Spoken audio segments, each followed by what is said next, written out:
That's it, I'm off. Well, it's a pleasure to be at KubeCon. It's really great to see so many Kubenauts in the same building. So I'm going to talk today about microservices not being stateless, because I work for ClusterHQ. We make a tool called Flocker. We're known as the container state people. We actually started off calling ourselves the state people for Docker, and we printed up like 5,000 pens with that message on it. And then the Docker lawyers rang us up, so we had to change the message. But basically, we are trying to solve the state problem for distributed container infrastructures. So without further ado, an obligatory mention of microservices. I'm fairly sure I don't need to school you guys on microservices, but I'm going to anyway, real quick. So microservices, lots of processes all over the place, rather than one big fat one that you might duplicate. You have lots of different things going on. They all communicate over the network rather than invoke internal functions. Lots of different languages, which is a plus and a minus, having recently had to go and debug some Haskell. Okay, I wish that was in another language. But hey, I love Haskell, it's great, it's just hard. And each service is encouraged. I mean, none of this is written in stone, right? You can do basically what the hell you want, but each service is encouraged to have its own specific data store. Like, let's not log our real-time event stream into a ACID database, and likewise, let's not store financial data in Mongo. So microservices, 12-factor apps. Who's heard of this phrase? Yeah, most of you. Okay, cool. So 12-factor apps is kind of like the older way, I would say, of doing things. I like to call it the Heroku way of running apps, because they basically say, hey, look, we don't know what to do with your stateful stuff, so let's just get somebody else to deal with that problem, and we'll run all your stateless things in a nice way, which is fine. But it's basically saying let somebody else deal with that problem, because we've got a nice platform, just don't speak to us about databases, which is great. But hey, it's moved on a little bit. The real problem, and this is something that Kubernetes comes into play with, is that the moment that you say, here's all my stateless stuff, and I'm going to deploy it in the following way, and over there are all my stateful apps, and they've got nothing to do with that deployment platform, it's kind of fragmented. And especially with microservices that say, hey, have more stateful apps than you did before, like a database per service, all of a sudden you have quite a large number of stateful things to manage, and yet they can't be managed by Kubernetes because it's fragmented. So this is a problem I'm proposing that we need to solve. A nice little ASCII art to demonstrate what I just said, because like I can't use images. Right, the first of the dodgy pop song references of today. I apologize for them. So I showed my sister this last night. I said, hey, what do you think of my slide? She said, Kai, who are those whack-looking, sad, hipster-looking people? And I felt old.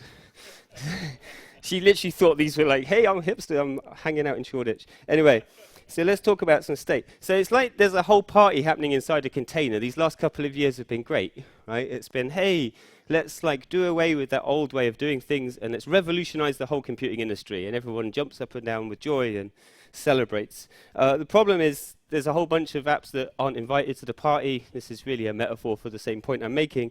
We need to find a way to include everybody in this lovely world that Kubernetes promises. We want everybody to be able to benefit, and by everybody I mean every bit of code, not a person. So here's the thing, like most apps have some kind of state in them.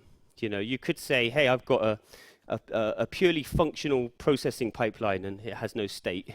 But realistically, I mean, okay, how many in the room have got an app of some kind that saves some data to a disk? Yeah, I'd expect more than half, thank you. So, you know, evidently it's a thing that people face. We need to unify this deployment system is the basic message, right? We need to say, hey, here's all my stateful stuff and here's my stateless stuff, and it all lives now under the same set of manifests, and the same system can manage all of those pods. Pods, I gave the game away right there. Processes. So let's use Kubernetes because it can deal with stateful things, right? This idea is, you know, how to put this? At ClusterHQ, we've been trying to tell people for 2 years now, look, run databases inside containers, and sometimes you have a look of mistrust, you know, have you ever run anything in production? And we're like, yeah, but honestly, it'll get there. I recognize right now it's a new technology, but soon come, databases will run in containers because the tooling will be there to let you do that. And the confidence will have built around that tooling. Whereas at the moment, I understand most people thinking about the data is the really important part. That's the thing I can't lose. So let's not throw it at a whole new stack and cross our fingers. So how does Kubernetes do this? Well, it treats volumes as first-class citizens. It really understands the concept of a disk you write state to. And it understands that internally in its system. So it's not just a kind of add-on plug-in system for Kubernetes. At its core, it treats volumes as important as pods and replication controllers and services. So it's really thought, the team at Kubernetes have really thought we need to solve this state problem and give a unified system for all of your services. So the key thing there is it can move volumes around the cluster, right? So it's fair enough saying I have one computer and it has a disk and I've written some stuff to that disk and hey, my job's done. But if you have 1,000 computers, the chance of a failure goes up 1,000 times, so it's going to happen. And what if the computer that had your data on it is the one that fails? Well, if it's a local disk, oops, hopefully you have a backup. Whereas if it's a network-attached storage device, like a block device or NFS or something that's not local storage, your data's still there. It's just the compute instance has gone away. So if we can move that network-attached storage to the node that your process has been rescheduled onto, everything should come back up and everything is fine. There's maybe a small gap between whilst the system is reattaching the disk to the new node. But this is what we really want, is a system that can say, if one node fails, the scheduler will reschedule the process to another node before the process starts, and that's really important because try starting a MySQL process and then like 10 seconds later saying to it, here's all your data. It's not going to work. So the timing, the sequence of events is very important. Schedule the pod onto a node, recognize that that node needs a volume, get that volume attached to that node, and now start the pod, right? So with this system, stuff can fail, Kubernetes can kick in, and the volume can still be there. This is a nice way I like to put this. Like, let's treat the container and the volume as a single atomic unit. It's not two things, really. Like, if one thing moves, the other thing goes with it. Like, if one thing stops, this thing stops. It's not two separate things that you're trying to coordinate. So let's just treat these things as the same thing. This is the promise, is to unify the whole system and deploy all of your apps, stateful or stateless, under one thing. Right, second dodgy pop music reference. First of all, we're going to go Spinal Tap, because we can turn volumes up to 11. And by the way, I'm really sorry for this part, but this is a late 80s tune. So we're going to pump up the volume. Pump up the volume. Pump up the volume. Dance, dance! Right. Now, this is what's really cool, is I actually found a container party image on Google. Can you believe it? I literally typed in party inside a container. Oh, I wonder what I'm going to find for this. And boom. So thank you, Google Images. Right, that's enough of that malarkey, I promise. I won't do any more of that. So persistent volumes. This is the Kubernetes concept for managing this kind of dynamically attaching storage that follows the pod, right? So the primitive that Kubernetes calls this idea of some storage as a persistent volume, it's basically a storage resource that Kubernetes knows about, right? It's important to think that it's not, the volume itself isn't bound to the life cycle of a pod, because pods can come and go. The machine that the pod is on can fail, they create another pod. These things are ephemeral and all over the place. The volume itself is special. The volume is a pet. Cattle's not pets, anybody?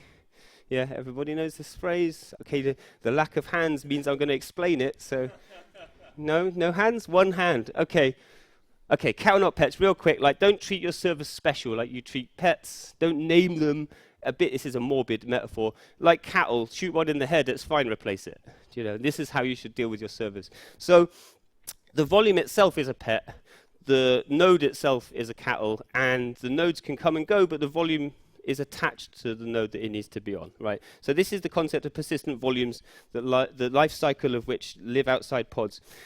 Another key thing is there's lots of different types of storage, and we'll get into that shortly. But Kubernetes kind of hides that idea and just says to you as a user, you want some storage, I will find what storage I have on my system and allocate it to the pod. It's not going to sort of deal with the detail of the AWS EBS API or the Google Cloud API. That is all handled by the Kubernetes volume plugin. Here's a manifest for a persistent volume. Now, here's the key thing, NFS. So this introduces the idea there's lots of different types of volumes, and again, we'll go through the types that Kubernetes supports shortly. But this is describing a storage resource. It's not describing the pod that's going to consume it. This is a volume that exists inside Kubernetes. Now, the workflow is where you go and create your volume. And it's an important concept that, because we're going to talk about automatic provisioning, which is an upcoming feature shortly. But the ops guy, as the administrator of a system, you know what IOPS that you want and what type of storage you want, what zone it should be in. So it's like you manually create the volume because Kubernetes may not have the edge cases sorted out for the exact type of storage you want, right? You then tell Kubernetes that that volume exists because it needs to have a concept of the volume internally in order to allocate it to a pod.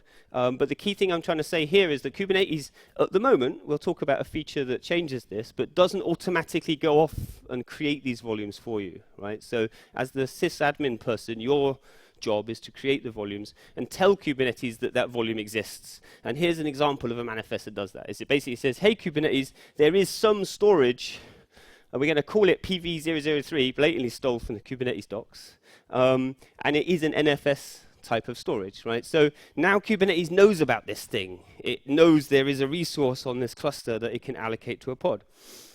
The next thing is a persistent volume claim. Now this is the link. This is the linkage between the fact some storage exists and the idea that a pod wants to consume it.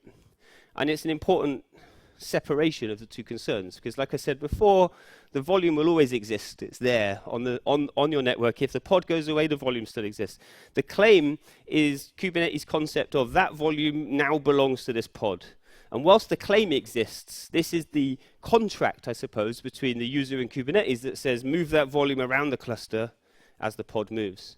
So the persistent volume claim is basically the linkage, there's the word, between the pod that needs the storage and the fact the storage exists. And think of it like those cups you used to talk down with string. It's like, anyway, bad metaphor. Right, so here's the key thing. When you spin up a pod with a claim, you don't say, okay, here is exactly the storage I need. You just go, look, I need something with about 20 gigs of storage, please. There's the claim. You're basically saying, look, I need some storage. Here's the details of what I need. Kubernetes then says, okay, I'm going to look through all the persistent volumes that I know exist and importantly, aren't claimed by something else, and find one that will meet your specifications. So you may end up with a drive with more storage than you've asked for, but you won't end up with less, right? So if you say, I need a disk with 20 gigs, and Kubernetes goes down the list of persistent volumes, it says, oh, there's one with 15, one with 10, one with 12. Well, none of those will get chosen. Here's one with a terabyte, and that's all I've got for you. Then you'd get a terabyte disk, even though you asked it for 50 gigs or whatever I said. So the point is that it'll do its best job to give you at least what you've asked for. Next thing. So here's the point again. It's like, whilst that claim exists internally to the brain of Kubernetes, and the pod moves, that's basically the instruction to say, move the volume with the pod. So it's the contract that moves these things together, right? I've got to stop doing this trick of saying the thing before the next bullet point. Right, so here's a very similar thing to what we did last time, except the difference is that we're not describing the storage now. We're describing there is a claim to some storage. Now note, this is nothing to do with a pod yet. This is just saying, I need 8 gigs of storage, please. So like I said, if we go back to the other manifest, so this one wouldn't get selected because this is only a 5 gig volume, right? So the claim is basically saying, here exists a claim to an amount of storage, and I'm going to give the claim a name. In this case, it's my claim, useful. That is still not linking the volume to a pod. To do that, you use a persistent volume claim field inside the pod manifest. So it's kind of a 3-step linkage. You say, here's the volume, here's something that represents using that volume, and then finally the pod says, hey, I want to use that claim, and it all comes together, right? So basically, the idea of using a claim is that then you can undo that claim, and the volume still exists, and there's a certain kind of, in the Kubernetes docs, it's interesting because it goes, oh, if you release the claim, then something else could rock up and use that volume. But it does mention, however, all your data from your last pod will still be on the disk. It's kind of up to you how you deal with that situation. Kubernetes is saying, look, I'm not going to just automatically delete the data for you. So, but equally, if you can recycle the volume, you can reclaim it, or you can destroy it. But it's up to you to deal with the idea that once a pod says, okay, I've kind of gone away, I've done my work, there is a disk with all the data on it. That's an ops problem now to solve, like delete it, back it up to S3, it's up to you. Right, so let's go through the life cycle of a volume. So an admin person logs into Google Cloud or AWS or whatever environment you're running in. Let's create a volume. So let's make an EBS volume with the particular IOPS that I want and all the specific stuff that, as the ops person, I want control over. Next step is let's create a persistent volume manifest. So Kubernetes now knows that volume exists. Next step, run a pod that uses a persistent volume claim to say, hey, I want to use that volume. Now Kubernetes is taking over for you. You've kind of done all of your work, you've linked everything together, and it will now look after the mounting the volume onto the node that the pod has been scheduled onto, right? Next step is you remove the claim. So you could say, hey, delete that pod, which automatically removes the claim because the link between the pod and the claim was in the pod's manifest. That's now gone. And the persistent volume is now released back into the pool with the data on it, as I mentioned. So you can reclaim it for something else. I don't know, maybe you've got a process that wants to read the data that the last thing had, or you could just delete the thing because we're done, right? So there's generally a life cycle going through. Provisioning. So this is the experimental thing I mentioned earlier, where at the moment the ops person manually creates the volume and then kind of does some backflips to link it all together. This system here says as soon as a claim arrives and there isn't a volume, go and provision one automatically, which is kind of handy because it means that the entire thing is automated now. You just throw pods at Kubernetes and the pods say, hey, I need to use some storage, and Kubernetes looks after it, as it does most other things. It's like a super tool. Right, so it creates volumes ready to be claimed. It's the reverse workflow, though, of the one that we just looked at. Because obviously the one before, you manually create the volume and then you create a claim. And this time, the first thing you do is you create a persistent volume claim within the pod, right? So you're not even thinking about the storage at this point. You're just saying, hey, look, I got something that wants to save some data to disk. Kubernetes receives that and says, oh, well, I have this magical power to go off and speak to the various APIs, depending on what infrastructure you're running on, to spin up some persistent volumes that will meet that claim. So it's the totally opposite workflow to automate the whole process. And the same as before now. You know, once the volume has been spun up because of the claim, then it will go into the kind of match that volume to the claim, and then it will follow the pod around. So kind of like mouthful of words there, but I think the main point I'm giving you is the current state of the art is that you create the volumes and then you associate the volumes with the pod. This new feature up and coming, it will automate that whole process for you. So there's not a sort of sense of, oh no, I don't have any volumes left, I should go and log into the cloud and add some more, which is kind of the reverse of automated. So yeah, look out for this feature. It could be good, it could be bad. It depends on how much control you want over the actual volumes, right? So let's imagine Kubernetes goes off and spins up, but it doesn't have the right IOPS, and now there's not the configuration available to configure the IOPS. Ah, shit, I should go and manually create the volume again, which is why they started off with that, because you've got total control, right? But cool feature, up and coming. Access modes. This is important because different types of storage can do different things. Depends entirely on the type of storage you're using as to what access mode you can have. Read write once is the most basic one. It's like there is a disk and it's attached to one node and you can read and write to it, right? So EBS is a good example of that. You've got read only many. By the way, I should point out, these are settings for Kubernetes. These read write once, read only many. This is something that you configure for the volume to say, this is a volume that can do this, this is a volume that can do that. Read-only many is an interesting feature, like Google persistent disks. You can mount on many nodes, but in read-only mode, right? So you can't write to them from several places, but you can read from them, and that differs to EBS. So it's a good example where you can only attach it to one node and it can read and write. So it's a good example. It really depends on what storage you're using as to what access mode that you decide to use. But with GCE persistent disk, you can choose a read-write once or a read-only many. So it can do both. You know. Again, it really depends on what storage you have. And then here's the cool thing for storage systems that provide it. I'm going to read and write and attach it to many nodes. So this is really into the distributed file system world, where the file system itself understands that contention and write locking and all of these complicated things. All right, cool. Top trumps time. Now, it's not quite top trumps, it's more baseball cards. Thank you to my sister for making these pictures for me last night. Ivy, I need some slides to fill some time. And she's like, oh, don't worry, get Photoshop, and here we go. Right, so GCE persistent disk. Block storage. Obviously cloud specific. You need to be on Google to run a GCE persistent disk. By the way, these cards is all things Kubernetes supports. That's the point of going through the cards. I should have said that, right? This isn't just a rundown of storage.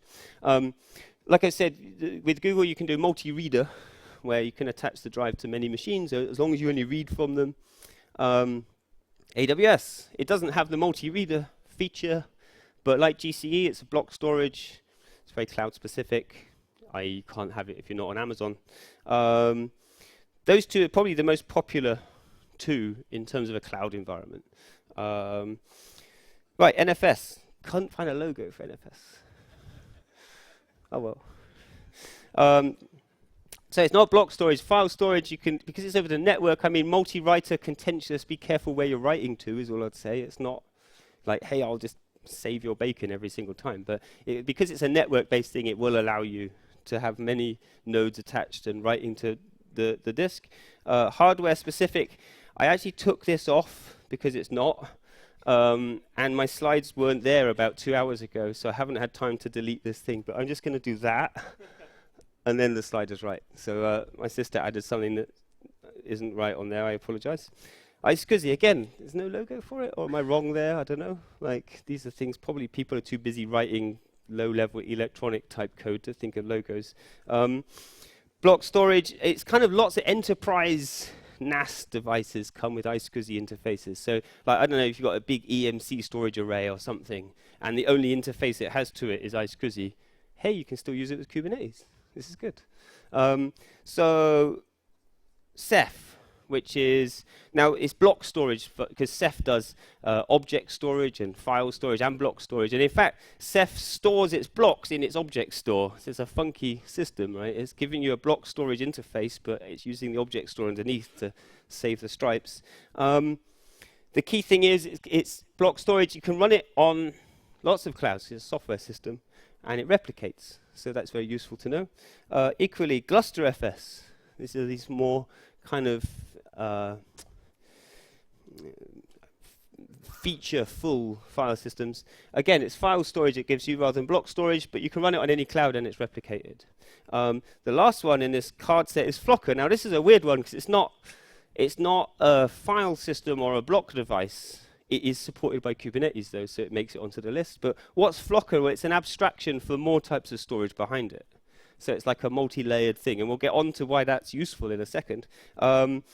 It has lots of multiple backends. But before I go on, I just want to see what this looks like on a big screen, because I've been playing with this for ages.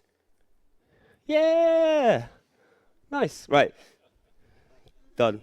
Enough silliness now, I promise. Now it's my actual job that I get paid for doing, because this is right. So we're going to talk about Flocker. Hey!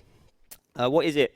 Well, it's like, in the way that Kubernetes is a kind of distributed container orchestrator, you know? It's like loads of machines, loads of containers, work out which machine to put what container.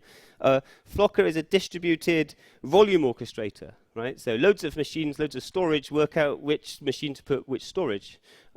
Now, you may say, like, well, Kubernetes sort of does that, because Kubernetes also supports many types of storage, as does Flocker.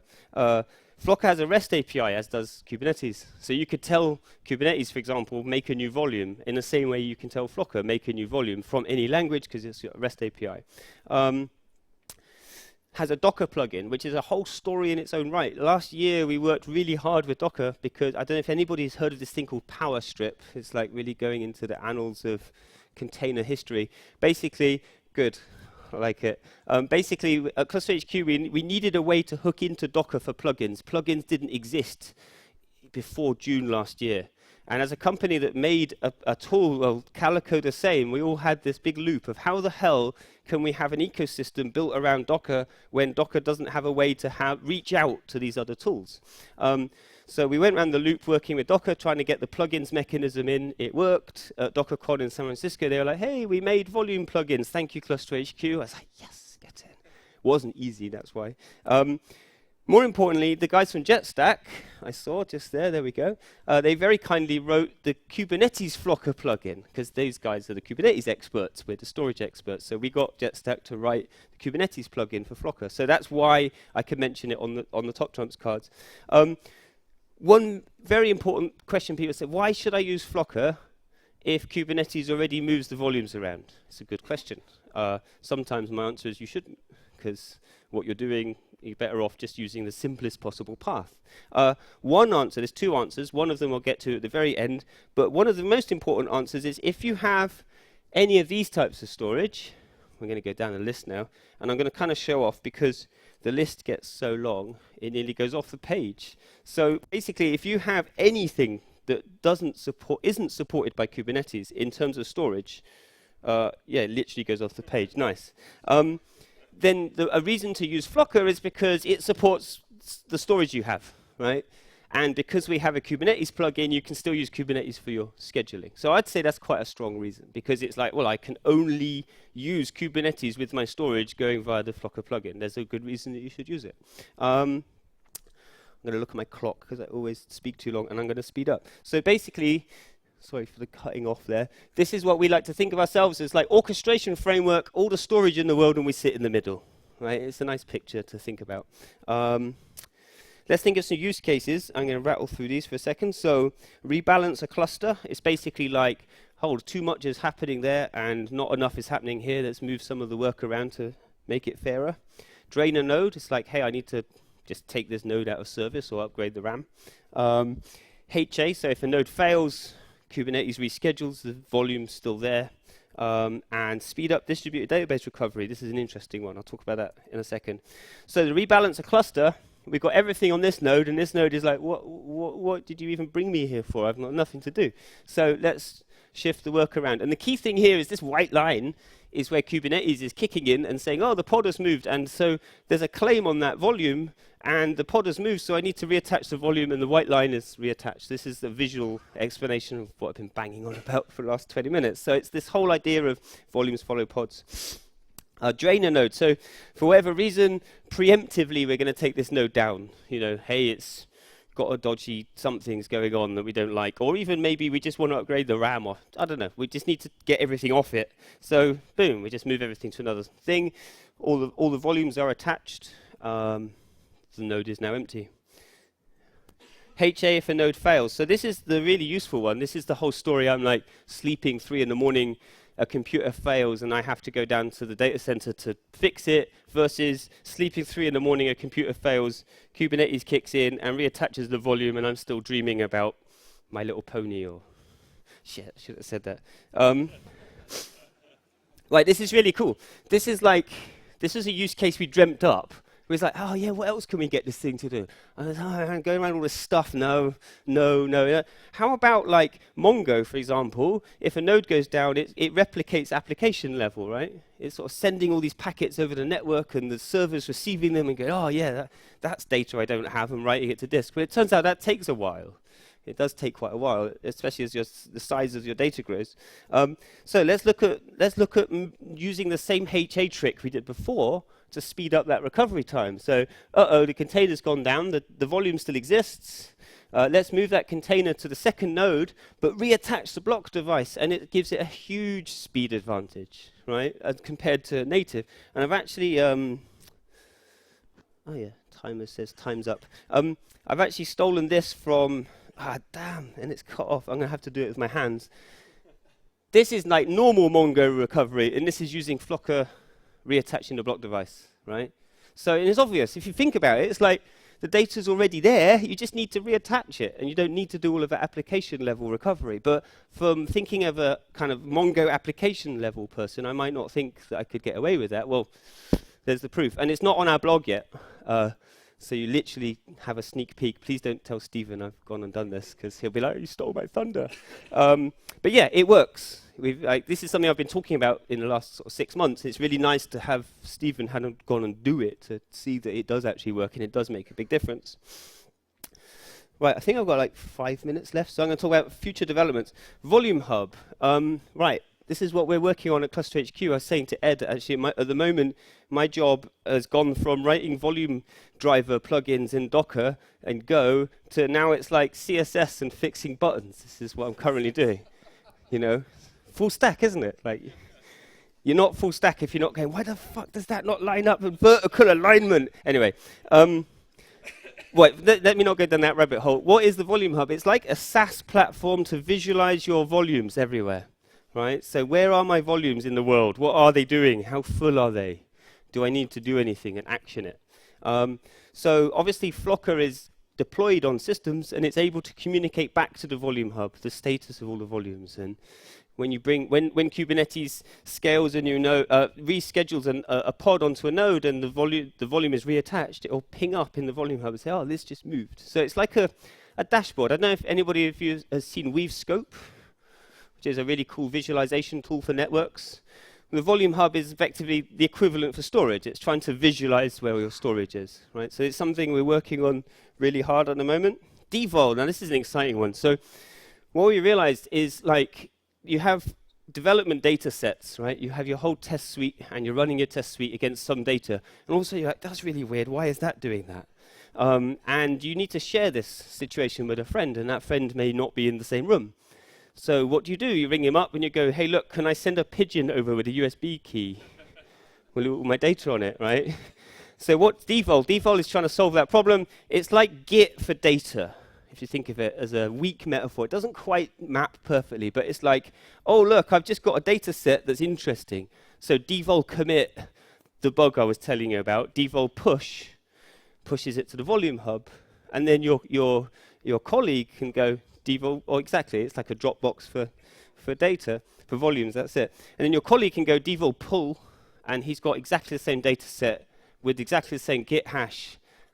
Hopefully it's replicating exactly the same outcome as you saw before. And seriously, we spoke to a whole bunch of people, and they are literally walking across the office with USB keys. It's the state of the art of this system right now, right? So Devol, interesting thing. Flocker is obviously running at the other end of that situation, and this is a real, I like this picture, it's like CI/CD flow, and I can never get this the right way around because I'm looking at you, but it's basically this direction, isn't it? Is that right? Okay, I can't even think, is that left or right? Anyway, I'll just do it with my hands. So like development, testing, production, right? So the flow of code goes that way. Really, the flow of data should be the other way though, isn't it? It's like, oh, I've got this production system and I need to test it. So I need to grab the data that the production system has right now, because for some reason, somebody's typed in some UTF-8 that I didn't account for. Well, where is that data? It's in your production system. The only way you can get it back into your development system is to have a line going the other direction for data. So it's like code this way, data that way. And that's where Flocker and Devol combine at both ends of the Volume Hub, right? So I think I did a little, yeah, there you go. So it's like the Volume Hub sits in the middle, dev is here, production is there, and it's allowing you to send the data around wherever it needs to be at the right time. So this is the two tools, the three tools, Flocker already exists, but put them together and it makes a bigger picture than just a kind of distributed cluster manager for volumes. And I think, how long have I got? Oh, that's 35 minutes. I'm going to stop there, because otherwise it's going to go. Fantastic. Thank you very much.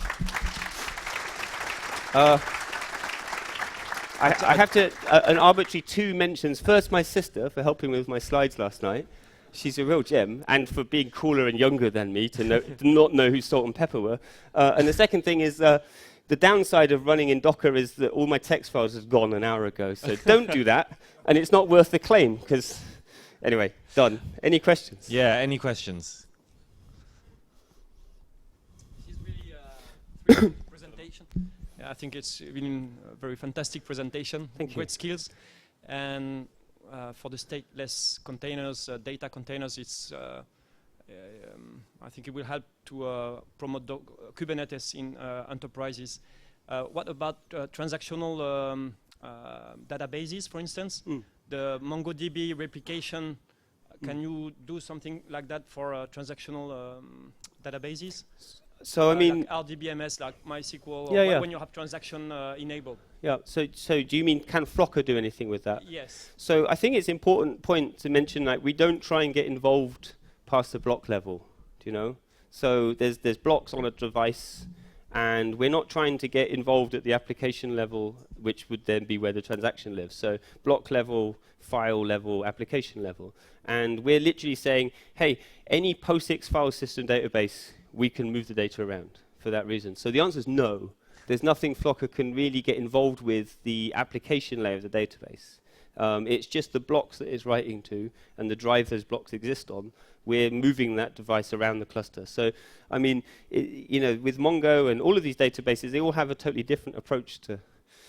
Some are ACID, some aren't, some do backflips, some don't. And like for us to have a tool generically that can cope with all of these different things, we can't get involved at the application level. It's a pure block level thing. So that's an advantage. It works with a whole bunch of stuff. The disadvantage is we can't do magic source on transactions. So no is the answer. But I'd argue for a good reason. Like let's stay at the right level of abstraction, not try and get too involved. But good question. Thank you. I see more hands right over here. Are you going to look into doing real data replication or mirroring as you're behaving like a storage vendor and controlling the storage It's layer? a good question. I mean, not directly. Again, it's a similar question to here. We're not really trying to have a strong opinion over what storage people should use. It's totally up to them. But I will say this. I don't know how many of you heard that ZFS, or ZFS, depends which side of the water you're on, ZFS is going to make it into Ubuntu, right? So they've said, hey, let's just ignore the licensing argument over that. But one of our developers, well, two are core contributors to ZFS, Richard Yao and Andre Capon, and they've been working very hard on productionizing the ZFS on Linux code, because where Flocker started was using ZFS and was a mainly replicated workflow. Whereas at the moment we've got block devices, reattaching, so it's HA. We're using ZFS, it's replication and snapshots. So I don't think we are going to get involved in the actual, again, that application layer situation where we're trying to actually say snapshot data and send it around. What am I trying to say? So like the volume hub itself will work using ZFS snapshots, right? Yeah, so that's how the diffing mechanism will work. When you say devol push, you're not pushing the entire 20 gig data set. You're using a ZFS snapshot from an hour ago, and you're only pushing the 3 megs you've added since. And ZFS is brilliant at doing that, by the way. That's one of its real strengths, is send, receive snapshot channels. So yes, we will be using snapshots in the way that we're building our system, but we're not going to try and get involved with the storage choice and application level of the... For Flocker or for the devol? Yeah, indeed. Yeah, I think it almost inevitably the tools that we're writing will use the same API we'll end up exposing. How quickly after we release the suite of tools do we then say there's the API? I'm not sure, but yeah, I've been in the meetings where we've agreed that's what we'll do. So yeah, no, good question. Thank you. When you create a persistent volume claim, yes, outside of a pod, yes. Does it get allocated by Kubernetes at that point, and does it like kind of stay reserved even if no pod goes and uses it? No, so it's like the claim is a thing that the pod can reference, and only when the pod is making use of that claim is the volume then grabbed. So it's like it's all conceptual until a pod says I claim that volume, and then it starts to actually happen. So even the volume manifest is just a description of the fact the storage exists. The claim is a description of how much storage that claim will be when a pod uses it. Only when a pod says, I'm going to claim the volume, I'm going to make a claim on the claim with that name, then does it actually associate the volume with the pod and attach it to the node. And, so yes, up until the pod manifest stage, it's all concepts. And then it actually starts attaching once the pod is scheduled onto a machine. Does that answer your question? So first off, great talk. In terms of using a device, say like an AWS EBS device, right? You are required to only be able to attach that block device to a single VM. Indeed. So when you consume that through Flocker, right, you are essentially pinning all pods to that one particular VM or that one particular node. So isn't that essentially crutching the fact that you can't have multiple replicas across a set of nodes because they all have to live on the same actual device? So do you mean like I've got 3 Mongo slaves and 1 Mongo master? Is that the situation that you mean? I have 10 pods, right? Yeah. Those are to be distributed across the entire cluster. Yeah. And they all have the same resources. Let's say I screwed up and I made it the same EBS volume. Yeah. Technically, they all have to live in the same VM that's attached to that. Yeah, and I mean with EBS as a good example, it would only actually attach to the first pod. Okay, so that's only hindering it. So that's what I'm saying. So that's only the use case where it's one replica. Yes, and I mean, so there's a couple of there's daemon sets and all these new features coming in Kubernetes soon, where it understands the idea that Mongo is going to run. And so at the moment, the way to do that as a hack is to have a separate manifest for each replica and use a different name of the volume. And then you're in the land that you just described, where, hey, look, I want this to be scheduled everywhere, not just because I have one volume, does everything end up in the same place? And it would actually be a really bad outcome if everything ended up on the same node expecting to use the volume, because only the first one in the queue would get it anyway, in the case of AWS. And, well, even with GCSE, there was a Freudian slip. Even with GCE, even though you can do multi-reader, you'd have to have that access mode set correctly for even that to work. So, but it's a good question. It's a bit of we need some more tooling before we can truly say, yeah, throw a Mongo replica set at Kubernetes and it'll feel right. At the moment, it doesn't quite feel right because you have to, like I said, do this trick where you're this replica, that volume, that replica, this volume. But no, great question, because that's a real use case that keeps getting asked. How do you set this up with Mongo replica sets? So you can do it, it's just not very smooth. Okay, I think we probably can just squeeze in one more question. And the man in the back corner, I get to see him first, but I can't get the microphone with you. Using the trio of tools you've got there, could you start, I think it's half answered it already, start dealing with your snapshots of data for backup and storage and everything else, so those processes become agnostic to whatever cloud platform you're Yeah. And that's where ZFS comes in really handy, because that is exactly very agnostic to what cloud we're running on. And let me bring it back to the, so if we're running a kind of ZFS file system here, then the idea of automatically sending snapshots up to S3 for backups and sending it back to development and etc. So very much the kind of production use case, depending on you're happy to use ZFS in production, which some people get a bit funny about, but ZFS is the key technology enabling what you're describing. And what we're building is 2 layers. It's the data layer, which is the underlying snapshotting mechanism, and then the volume layer, which is this concept of branches and commits, aka Git metaphor for volumes. But the data layer is very much ZFS snapshot driven. And I mean, there's going to be use cases coming out of that running in production that we've not even thought about, like. Right, so how the hell do you, yes, and the answer to you is if we had ZFS running in both, we could send receive snapshots across the cloud. That's exactly what we see being a very big use case eventually. And that's why we're building this data layer thing, which, as you quite rightly point out, kind of neatly abstracts the choice of storage provider underneath. So hopefully good things will come from that choice. If I'm here in a year and saying, don't build a data layer with ZFS, then you'll know it didn't work. So, but no, it feels good. And like I said, we've got like the top ZFS people that there are on it, and it's great because those guys like, oh yeah, I've just upstreamed a bug fix to the kernel, and now it will work. So they're really on that. But I'm going to stop now because Ed is looking anxious in the corner. I just want to say thank you very much. I told everyone it would be very energetic and it would be a good talk, and I was right. So thank you again, Kai. Thank you.